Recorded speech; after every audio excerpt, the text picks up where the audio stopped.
Hello students, कैसे हैं आप सब। आशा करते हैं आप लोग ठीक ही होंगे। तो बच्चों, कल जो है, कल नहीं मतलब अगला वीडियो में जो है आपको होमवर्क दिया गया था। उस होमवर्क का जो है आज हम लोग देखते हैं इसको सोल्यूशन। आप लोग का जो है आंसर सही है या गलत है, आप लोग देख लीजिए। तो कल हम ये होमवर्क दिए थे, 10 नंबर का क्वेश्चन था कि बिंदु 0,√2 और 3,0 की दूरी क्या होगी, दोनों की दूरी क्या होगी। तो दूरी सूत्र लगाते हैं, पहले दूरी सूत्र देखते हैं कि दूरी सूत्र में जो है आपको क्या हो जाएगा, यानी क्या होता है x2 माइनस x1 का whole square plus y2 minus y1 का होल स्क्वायर हो जाएगा। ठीक है, तो देखो यहाँ पर ये जो होता है पहला वाला क्या होता है x1 होता है, दूसरा वाला क्या होता है y1। ठीक है, x1 y1, और यहाँ पर जो है क्या होता है x2 और y2 होता है। ठीक है, तो यहाँ पर देखो तो x2 कितना है आपका √3, यानी क्या हो जाएगा आपका √3 माइनस x1 जो आपका कितना है 0 का क्या हो जाएगा स्क्वायर हो जाएगा, प्लस y2 कितना है आपका 0, y2 0 माइनस y1 कितना है आपका √2 है, तो क्या हो जाएगा √2 का स्क्वायर हो जाएगा, यानी इस पर क्या हो जाएगा आपका ओवर रूट। ठीक है, √3 में से 0 घटाएंगे तो क्या बचेगा आपका √3, यानी √3 का स्क्वायर प्लस 0 में से माइनस √2 घटाएंगे तो आपका बचेगा माइनस √2 का स्क्वायर हो जाएगा। ठीक है, तो देखो √3 का स्क्वायर बराबर कितना हो जाएगा आपका 3 प्लस माइनस 2 का स्क्वायर बराबर आपका हो जाएगा 2। तो दोनों को जोड़ेंगे तो कितना होगा 3 और 2 5, यानी √5 जो आपका क्या हो जाएगा सही आंसर हो जाएगा। इसी तरह जो ऑप्शन आपका डी है, डी आपका क्या हो जाएगा सही आंसर हो जाएगा। ठीक है, तो देखो क्वेश्चन नंबर 11 जो है ये भी आपको होमवर्क पे दिए थे। तो देखो बिंदु a cos थीटा 0 तथा 0, a sin थीटा के बीच की दूरी क्या होगी। ठीक है, तो इसके दोनों की क्या करना है, बीच की दूरी निकालना है। कॉमा क्या दिया a cos थीटा 0 और दूसरा दिया हुआ आपका 0, a sin थीटा। ठीक है, तो ये आपका क्या हो जाएगा x1 y1 और दूसरा जो होगा x2 और ये y2 हो जाएगा आपका। तो दूरी सूत्र का प्रयोग करेंगे, यानी दूरी सूत्र का प्रयोग करेंगे तो क्या होता है x2 माइनस x1 का होल स्क्वायर होता है प्लस y2 माइनस y1 का होल स्क्वायर होता है। ठीक है, अब देखो x2 कितना आपका x2 बराबर 0, x2 बराबर क्या हो जाएगा 0 हो जाएगा, माइनस x1 बराबर कितना है, x1 बराबर है आपका a sin theta, a sin theta का क्या हो जाएगा होल स्क्वायर प्लस y2 कितना है आपका a sin थीटा, सॉरी यहाँ cos theta cos a cos theta. अब देखो यहाँ y2 कितना आपका a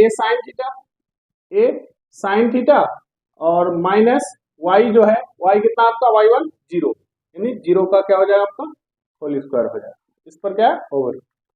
ठीक है, तो देखो यहाँ पर कि 0 में से क्या करेंगे a sin cos square theta घटाएंगे तो क्या बचेगा आपका, यानी a square cos square theta बचेगा। ठीक है, यानी इसको एक लाइन और होता लेकिन हम यहाँ डायरेक्ट कर दिए, देखो टाइम बचाने के लिए।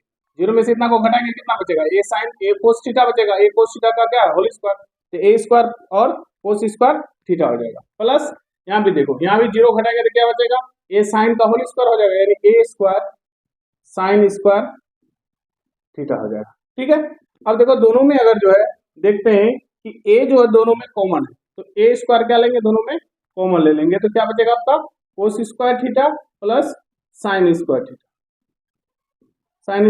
थीटा। तो हम लोग जानते हैं कि sin square theta plus cos square theta बराबर क्या होता है 1 होता है, यानी sin a स्क्वायर और दोनों का मान क्या हो जाएगा sin square theta plus cos square theta बराबर क्या होता है 1 होता है। तो बचेगा क्या आपका यहाँ पर a स्क्वायर बचेगा, a स्क्वायर बराबर क्या हो जाएगा आपका, यानी a इंटू ए लिखेंगे, a इंटू ए जो होगा बचेगा कितना a आएगा, ये आपका क्या होगा सही आंसर होगा। तो ये आपका आंसर में कौन सा है, यानी ऑप्शन ए जो है आपका क्या हो जाएगा राइट हो जाएगा। ठीक है, 12 नंबर का सवाल देखते हैं। 12 नंबर का क्या कर रहा है कि y का वह मान ज्ञात करें, y का वह मान क्या है जिसके लिए बिंदु P 2,3 और बिंदु Q 10, y के बीच की दूरी 10 मात्रक है। यानी ये जो दोनों बिंदु दिया हुआ है, ये दोनों बिंदु के बीच की दूरी क्या दिया हुआ है, 10 दिया हुआ है। और क्या करना है, उसमें से y जो है आपका मान निकालना है। तो देखो यहाँ पर P बराबर दिया है, बिंदु P बराबर दिया आपका 2,3 और Q बराबर जो दिया हुआ है वो क्या दिया हुआ है, 10, y दिया हुआ है। ठीक है, तो हमको क्या निकालना है, P Q के बीच की दूरी निकालना है, P Q की बीच की दूरी निकालना है। ठीक है, इसका फॉर्मूला क्या होता है, x2 माइनस x1 का square plus y2 minus y1 का स्क्वायर होता है। ठीक है, अब देखो पी क्यू के बीच की जो दूरी दिया हुआ है वो कितना दिया हुआ है, 10 दिया हुआ है, 10 हो जाएगा बराबर, इधर देखो x2 कितना हो जाएगा आपका 10 माइनस x1 कितना आपका 2, यानी 10 माइनस 2 का क्या हो जाएगा, होल स्क्वायर प्लस y2 बराबर कितना है y माइनस y1 बराबर कितना आपका 3, यानी y माइनस 3 का क्या हो जाएगा आपका होल स्क्वायर। ठीक, अब देखो आगे, अगर दोनों ओर क्या करते हैं, तो देखो 10 बराबर 10 में से 2 घटा देंगे कितना बचेगा 8, यानी 8 का स्क्वायर प्लस y माइनस 3 का क्या हो जाएगा, होल स्क्वायर हो जाएगा। अब क्या करेंगे, दोनों ओर वर्ग करते हैं, कि दोनों ओर वर्ग करेंगे, वर्ग करने पर दोनों ओर क्या करेंगे, वर्ग करेंगे, दोनों ओर वर्ग करेंगे तो यहाँ पर 10 का वर्ग कितना हो जाएगा आपका 100 हो जाएगा बराबर, इधर जो वर्ग करेंगे तो ये क्या हो जाएगा, रूट हट जाएगा, बचेगा क्या 8 का स्क्वायर प्लस y माइनस 3 का होल स्क्वायर हो जाएगा। ठीक है, अब देखो यहाँ पर 100 बराबर 8 का स्क्वायर कितना होगा 64 प्लस यहाँ पर देखो यहाँ जो दिया हुआ है y माइनस 3 का होल स्क्वायर, तो a माइनस बी का होल स्क्वायर बराबर क्या होता है, यानी a square minus 2ab, 2 a बराबर आपका y, a b बराबर आपका 3, a square minus 2ab plus क्या होता है b स्क्वायर मतलब 3 का स्क्वायर हो जाएगा। ठीक है, तो 100 बराबर 64 प्लस y स्क्वायर माइनस 3 दूनी 6y प्लस 3 तिया 9 हो जाएगा। ठीक है,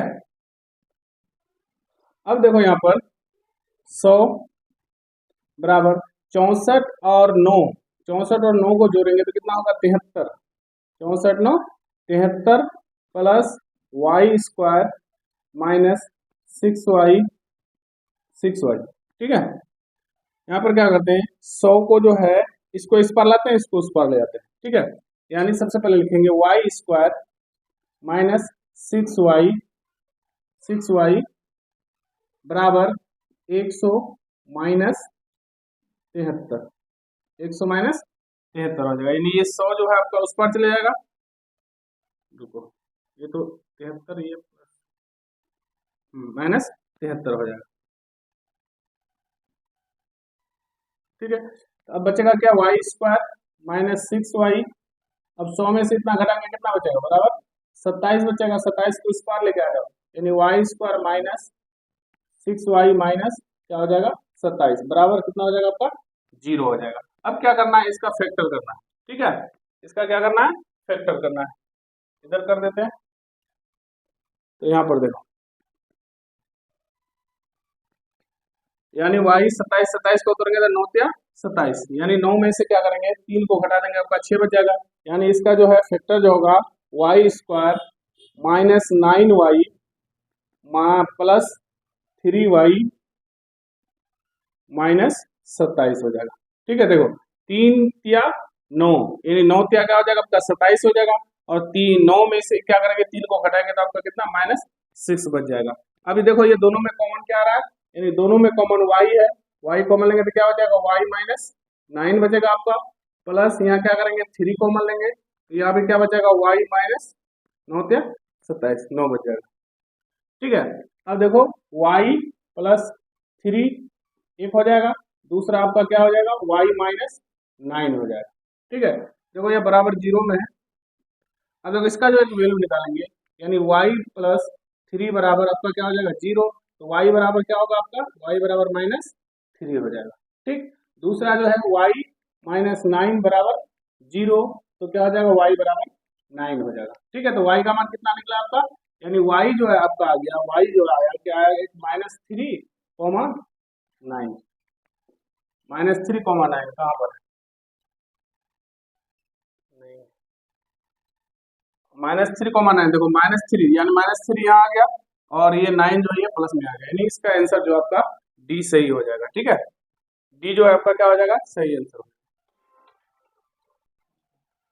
हाँ, तो क्वेश्चन नंबर देखते हैं 13 नंबर का सवाल है, बिंदु r बराबर x, y और s बराबर जो है s जो है y2 minus y2, y sorry x2, y2 को मिलाने वाली रेखाखंड के मध्य बिंदु का नियामक क्या होगा। यानी देखो कि एक वो ये सूत्र जो होता है, यानी दो बिंदु के मध्य बिंदु के बीच जो अनुपात होता है, उस अनुपात के बीच जो सूत्र होता है, उस सूत्र का जो है क्या नाम है। तो ऑप्शन दिया हुआ है आपका क्या कि x1 प्लस x2/2, दूसरा दिया हुआ x2 प्लस y2/2। बी नंबर का ऑप्शन है x1 प्लस x2/2 और y1 प्लस y2/2, या फिर ऑप्शन सी में दिया हुआ x1 minus x2/2, y1 minus y2/2।